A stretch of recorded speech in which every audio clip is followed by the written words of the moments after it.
Okay, we're here with Andrew Jackson, and we're going to be doing this interview.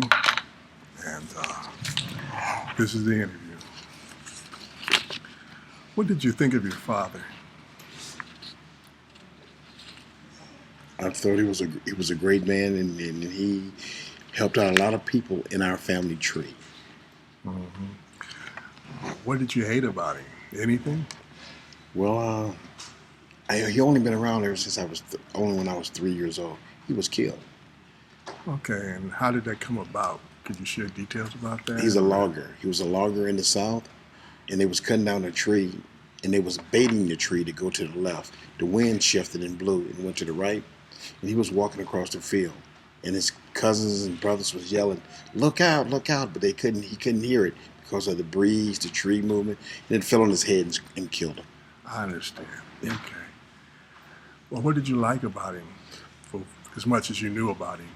Well, I was told by all the people that I know, all his uncles, which was there, and his cousins that was there, when they ran to his aid, and he was still like living, and they had to put this long needle in his head. They said they had to finish him off because they didn't want him to suffer because he wasn't going to live because his head was completely smashed.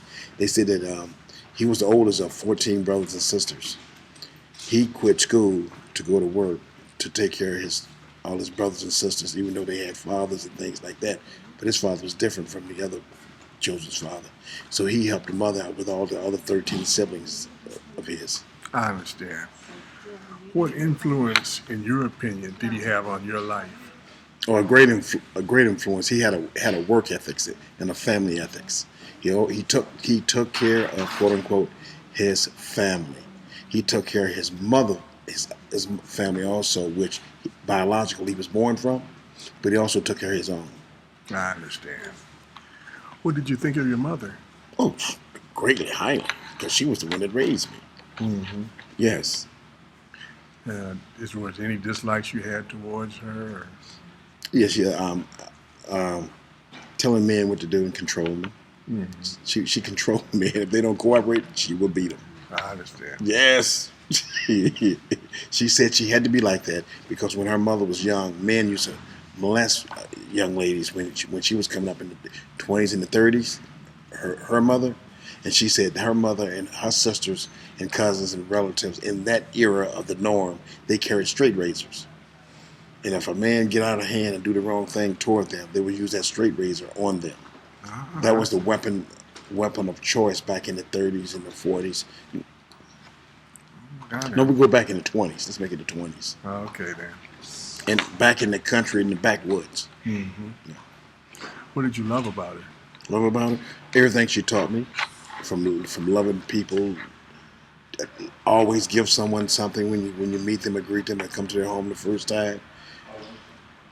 She Okay. always said, give, give, give. Matter of fact, I think she gave too much, but that's in me also. Mm-hmm. Okay then. So, what influence, in your opinion, do you think she had on your life as far as the way you were raised and the way you are now? If you got an idea or goals or anything, like stick with them, do them. Don't let no one block you, and you don't get a free lunch in life. You always got to work or earn what you get. Try not to get a handout. That's why I taught all of you to be independent, to take care of yourself, and take care of your family. Be strong, Mm-hmm. and if you be anything, try to be the best. That's what you taught us Mm-hmm. with a strong religious background. Uh-huh. Do you have any siblings? Oh yes, 5 of them. Mm-hmm. Do you have any issues with your brothers or sisters? Like, was one the favorite to your mother or something like that? Not that he was a favorite, but he was the one. He was a troublemaker. He was the black sheep of the family. Mm-hmm. We had a, we had a problem with him. Mm-hmm. He'll go out and also commit some type of crime or do some type of drugs or get his money and get high off of it and come back home and clean the house up and give her a guilt trip saying that, hey, moms, I just cleaned the front porch off. Could you give me some money? And she wouldn't give it to her. I said, you know what he just did with it? He just had 2 checks, almost over $2,000. He just blew it. He's come home in the afternoons asking for more money. Why are you doing that? She said, leave him alone. That's your brother. You look out for him and you still love him no matter what he do. But he's practicing feeding off you. And that's the one that I had a quote unquote say problem with her. Keep helping him when he goes right back out and repeat the same thing over and over again. Okay. You got any sisters? Yes, I do. And how you feel towards them? Oh, I love each and every one of them. One of them is a registered nurse. One of them was an executive secretary. When Blanchard was the mayor, she used to be the what you call it, the direct. She set up the parties and the gatherings and things like that. And that's what she did as well as did secretarial work. And one day she was losing her sight because they found out that she had this thing called Stargardt's disease. It's a rare disease that's one out of about 200,000 people that have it, where she got total disability. She's partial. They said she's blind, and any day she can go blind because of that disease.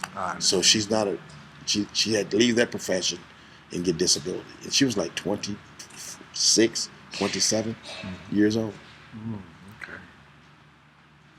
Anything that you like or dislike about any of your brothers besides, But the one that's obviously the troublemaker of the family tree.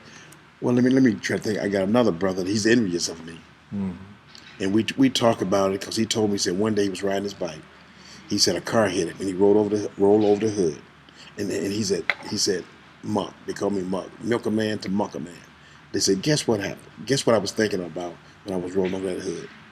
That you was going to get my bike. I said, Greg, do you think that if you would have died by that car hitting you, and even though me and you have this rivalry because I'm the oldest because of the pecking order, that when you died, I didn't hear anything about you, but I just wanted your bike. I appreciate you telling me. No, I don't want your bike. Matter of fact, I would have given you a bike to Don, and I know you would have hate that because Don is the one that's going to go sell it. But I couldn't give it to Marvin. He's too young. He's 3-4 years old. We're 18, 21 years old. Yeah. Okay.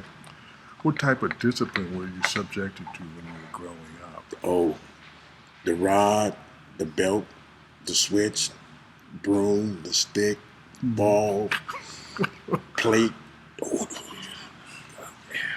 whatever they could get their hands on, especially my mother.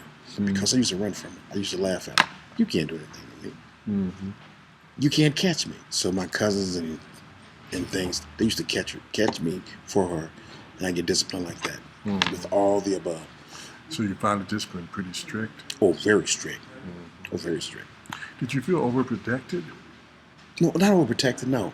Because as a kid, my mother bought a lawnmower and told me that being the oldest, I can go out and make money for myself. Not only that we can make some money for yourself, you can buy your own clothes. And if you have any extra money, you can give some to me so you can help out your other brothers and sisters, even though I get checks for them.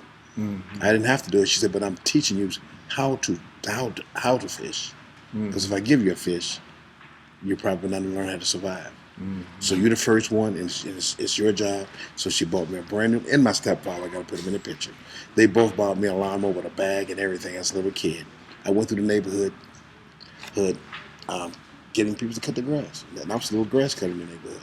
The lawnmower was so big, I had to stand up and push it. And I had to get more of recruit my friends to get on one side and push it while they pushed the other side. But we did it. And they told me, whatever you do, never stick your hand in that chute or never lift the lawnmower up or anything while it's running. There was a strict rule. It said no. Because you can get your hand or feet or whatever legs cut off and keep all your friends from around that machine when you're running. Because it's a real machine and it runs off of gas. So you had a power machine that you were working with. At what age? About 9 or 10. You were working with a power tool, because that's what. Yeah, okay. About 9 or 10. Well, how popular were you in school? Oh, I was very popular. Getting a lot of fights, pulling girls' hair. I lived in the office. The teacher told me one day I went to a Lutheran school. She said, I see bars between me and you. I said, why is that? She said, because you always fighting. She said, we had an assembly. You jumped up in the middle of the assembly with the entire class, school is there, and start fighting someone. Why did you do it? I said, because he talked about my mama. My mama said, if anybody talk about you, beat him up. So when we was in that line and he passed by me and said, your mama, I couldn't wait to beat him. So that was very popular in that aspect. You're a good fighter then, eh? No. I got beaten down more than I won. I was a little kid. I was probably the smallest one out of 20 people. I maybe the 18th smallest. Mm-hmm. I was a small guy. Okay. But it just that they say that little guy, he got a lot of heart. Oh, okay. I understand. Oh, but I got beat up. I didn't win the fights. I lost most of them, but I still fought. Did you consider yourself well liked? Oh yeah, very much like because after the fight we back playing again. See, I went to a black and white school. It wasn't. I went in the South. You know what? If they didn't like you, they'll tell you I don't like you. And the ones that said they didn't like you, the next day you're playing with them. But if you ask for their games or toys or their yo-yos or something, they'll be shaking their head while the other kid that got the yo-yo said, I can't let you play with it, even though they want you to see it, but it's not theirs. So I was in a setting, a religious setting. I went to a Lutheran school, doing a lot of fighting. I was liked because we always had a big recess and a small recess. We played faithfully. It was a great experience. Mm-hmm. Did anyone ever consider you a nerd, or did you have friends that you considered nerds, and how did you relate to them? Oh, I had a lot of friends who was a nerd. One was Benjamin Tarbert that I met when I was an adult and when I was in high school, going to King High School. That's how I met you. You're known as a brainiac, and you was a nerd with Benjamin. Well, we can bring it all the way up to present time. You was a nerd also. But with Benjamin, I had friends. I was a disc jockey. I played the music and all that stuff. I was in modern dance. I was on the football team and all that. I was well known because mainly for being a disc jockey. Everybody wanted me to say their name during lunch hour while they're having lunch. They request special songs and things from me. But my nerdy friends, the gangsters that I knew in the school, there was an actual gangs like the Earl Flynn's and things like that when I was growing up. They didn't like my nerd friends to be around me when they were talking to me because they say they're chumps. I told them they're my friends and don't you mess with them because if you do, you'll be fighting me. So I protected them. But when I go to class or go to lunch or go to work, because I worked in school, they paid me for what Social Security paid me for working in the lunchroom, third, fourth hour, and I get a check. I got a check every week. But when I leave my friends, the gangsters would jump on them and beat them up. And Benjamin Tarbert was one of them, the friend that you know. But when I found out about it, and I remember that guy's name very well, Marvin Jackson, I kicked his butt and told him, if you do it again, I'm going to get you again. So it was all good. Because I love my nerd friends because they kept me balanced. I'm in this world with crooks and criminals. I don't do anything, but they hurt people. On this side, I got very wise, knowledgeable friends. They're writing books, writing plays at the age of 17, 16 years old. We supposed to have done a movie in King High School named The Way It Was, The Way It Is, something like that. And Benjamin wrote the story. Benjamin Tarbert did it. And I had to keep him because he was like gold. This other person was a nuisance that wanted to beat up Benjamin because he was a nerd. But I kept a balance because I kept threatening the gangster and looking out for the nerd. Okay. Gotcha. Okay. Did you ever feel hated? Yeah. And who was like, the person or the persons that, you felt hated you, for your activity or your personality or whatever? That was a young lady. She hated me. How come? I was in the drama class, and I made straight A's in drama. She told this guy from New York, he was about 17 years old, with a perm, that she didn't like me, and she liked him. And I sat back and looked at it. I said, I know what's going on here. By me not queuing in on your advances, I go with Gina. We're in the same class. I can't go with you, and she's right there, and I'm not going to cheat on her. So she told him to kick my butt. I looked at her and said, if he kicks my butt, I know he has a knife because he plays with that big, long switchblade. I'm going to get this chair and I'm going to get busy on his head. And I said, brother, don't you fall for this because it's not worth it. He looked at me funny and strange. Then he looked me up and down and thought about it. He changed his mind. She got angry with him and said, don't talk to me anymore. At that point, she hated my guts. But I didn't do anything wrong to her. It's just that I'm not going to play that game. That I know she had a hate for me. And then when a woman have a hate on you, it's real bad.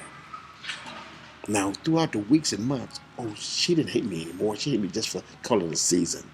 It was temporary because I didn't deal with her anymore, and she knew that I was happy with my girlfriend Gina. So she just withered away. Mm-hmm. But that was a hate. That was a haterade moment. Mm-hmm. Yeah. What was the economic status of your family, and how did that affect your life? You know, the economic status was great. It was good. My mother was getting, like I said, was getting Social Security for four of us because my father, when he was deceased, Mm-hmm. when I was 3, I had 2 other brothers under me. My brother Greg, then my brother Don. The other, when she was pregnant with the other one, that brother died. So it was only 3 of us getting checks. But the mother was getting checks, so we were getting 4 checks in the house. Those checks kept our head above water. And we were doing good. Mm-hmm. And plus, Social Security gave me and my brother a job in high school to work to make money. When we come to the school, we come to the office from day one. They give us this form to fill out to have a job in the cafeteria or picking up paper in the yard. And it was, I guess it was a government-sponsored program. We always had a check every week. Mm-hmm. We sign it and we get it. And our mother said, get your money and spend it right. Because the other checks and things she used to get us clothing, books, and all that, and also things for the other children. And I had aunts and uncles used to come over to my mother's house and try to con her out of some of her money. Mm-hmm. That was well. Then my stepfather, he worked. So we did well. We was dressed out like little men. We had on suits, hats, briefcase, and all that. Mm-hmm. Our other friends and classmates, they didn't have church hats on, their gangster hats. We felt out of place. When we turned that corner to go into the schoolyard before the bell rang, we stood out like a sore thumb. Had on Stacy Adams shoes. My brother had some pointed ones on. I had some round ones like my father, the basic Stacy Adams. We started taking them hats off, putting it in our coats and all that stuff. He was embarrassed. Mm-hmm. Did you have to deal with divorce or illness or alcoholism in your family? With my stepfather, yes. On the weekend, he always wanted to get drunk because he worked faithfully. He gets his check every Friday and he gives it to my mother. I said, check this out. I said, Gene, why are you giving my mother, but you're my stepfather, your check and you worked for that? Why don't you cash your own check? Give her some money and go do what you're going to do, which you take us with you sometime over your brother's house when you pill jack, when you be drinking and be laughing, talking about small things in your life. Why are you doing this? He told me this. He said, I'm a simple man. He said, I work hard. I take care of my family. When I get my check, I'm going to go buy some liquor. I don't know what to do with it. He said, your mother's a beautiful woman. She clothes me. She feeds me. She takes care of me physically, mentally, and all the above. And also financially because the checks that she get in outweighs my check I work Monday through Friday 3 times. She said, but that's why I give her that. She buy me clothes. She buy me food. I got a roof over my head, got a car, and I don't want to change it. I would like to keep it the way it is. It's not broken, so why fix it? The only problem I have is that she's always beating me up. She's always jumping on me, telling me that I'm walking the wrong way. Why you come home late? You're 30 minutes late coming home. Where you been? Blaming me that I'm with other women, stuff like that. But other than that, she's great. And financially, I prefer to get that check and spend it accordingly for the entire family. Mm-hmm. What was the religious atmosphere in your home? And how do you feel about religion? Oh, religion was a priority. My mother and father sometimes was in the bed. We had to go to Sunday school. We had to walk to Sunday school. It was only maybe 4 or 5 blocks from this house we live in the South. The name of the Sunday school teacher, his name was Ace, A-C-E, Anderson. He was a radio preacher that be on the radio in the morning before we get up, like 6, 7 o'clock in the morning. He's on the radio. We hear him while we're in the bed. But about 9 o'clock, he's off the air. We're there. He's teaching us Sunday school. Because it's a small town. And he was the radio person, the religious radio personality in our little town. And when we get rich, they give us like a quarter, 50 cents if we didn't spend our money, or do you have your grass cutting money? They ask me all those questions. I bought everybody in the neighborhood candy and stuff. And I spent all my money. She said, didn't I tell you about spending all your money? But here go $1. Each one of you guys get a quarter. No, 3 of us. 3 of you get a quarter. You bring my other quarter back. You put 25 cents in the church and bring the other 25 cents back. I said, okay.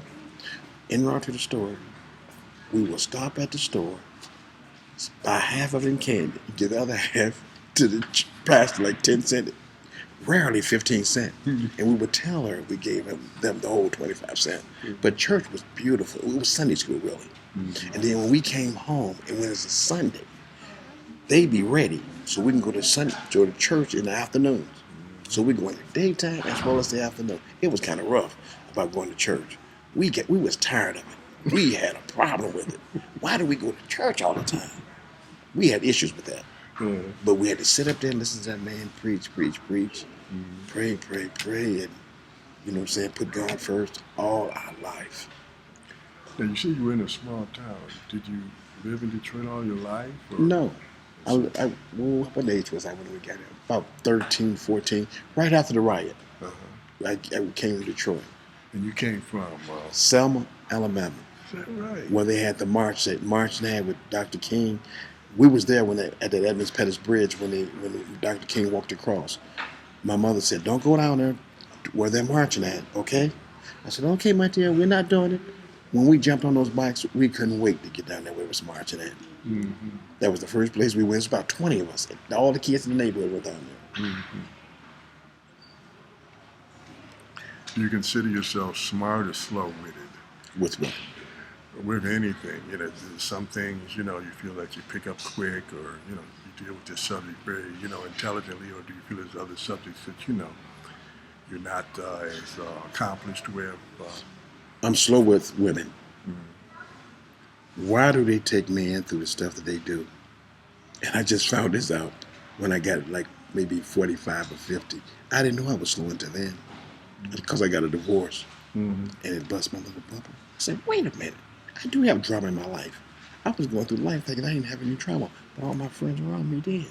They came to me and my wife for advice, but not knowing she was going through do a lot of dramatic stuff that I wasn't aware of.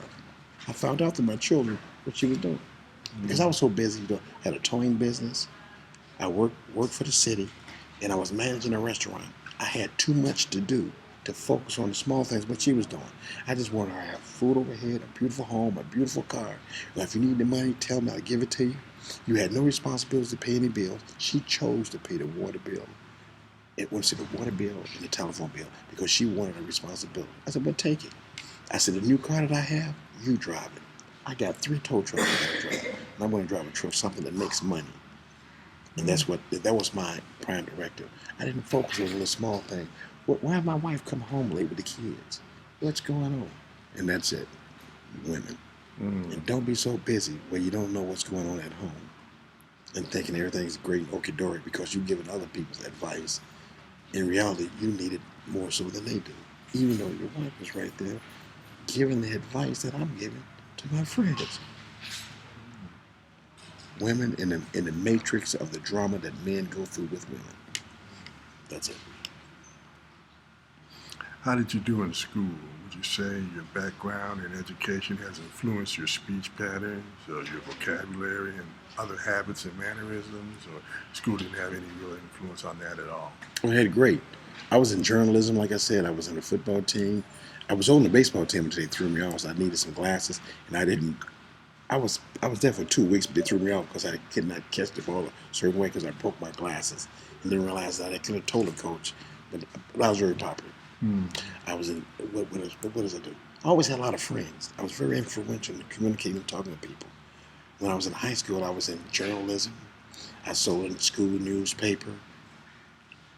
That's why I got off into politics and things like that when I got older, because I always was a go-getter. I went beyond school and what they taught me. They taught me how to be a disc jockey in high school, how to segregate the records and spin records and things like that.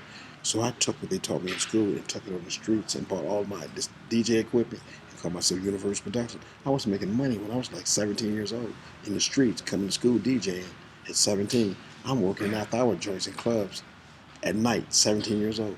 And I was afraid to tell my mother where I was at, but she knew I was out there making some money. But she didn't know the atmosphere I was in.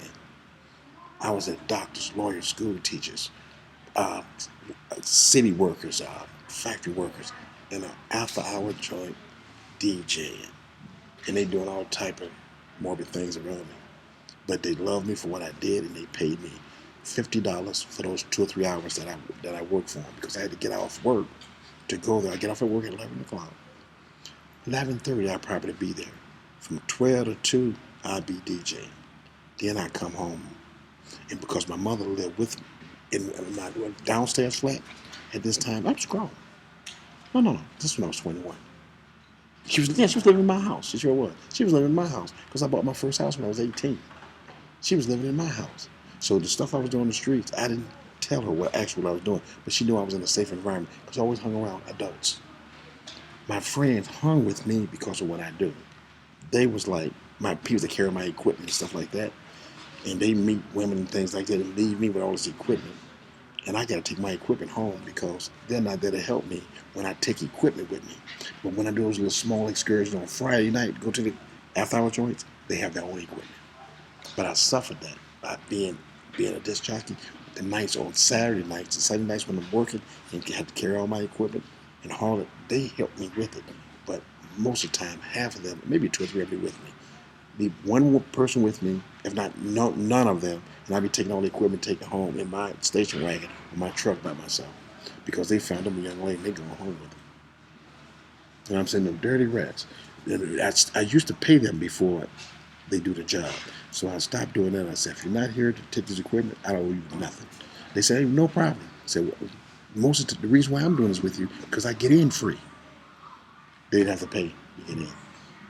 So I said, I have no problem with it because you did bring my equipment in. So you did earn it in a sense. And I tell the owners, they're with me. So school done well and great.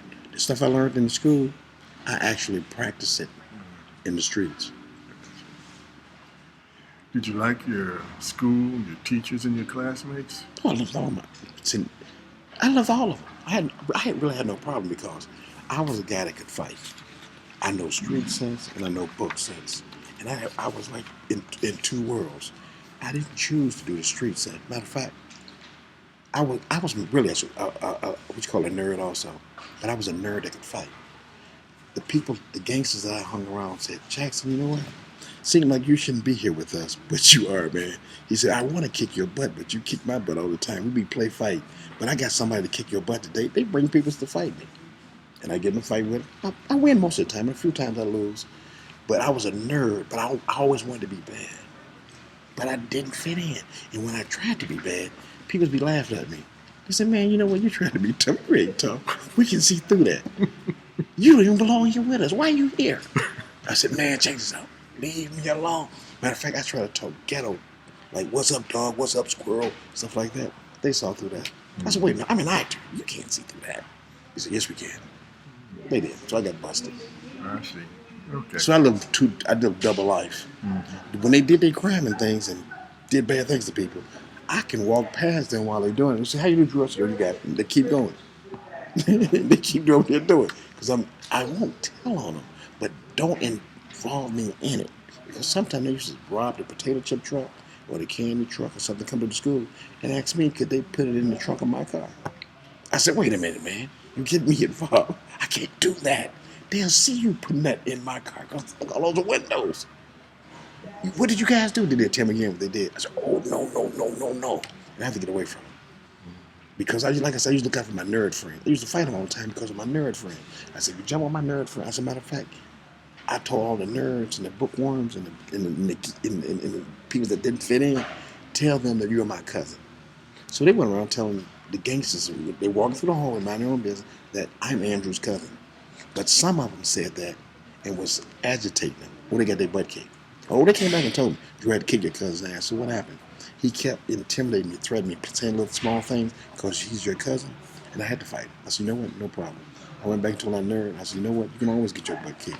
Don't use me as a tool and try to check these people and all that stuff. They do have pride and a code of ethics too. If you cross a certain line, they're gonna whip your ass. And I can't mess with that. Because now I'm getting my butt whooped. Because I'm not balancing the yin and the yang of this thing. Of the respect that they have for me. And they have great respect for me. But I can lose it if I don't play this game right. Gotcha. We're going to call this the end of part 1. Okay?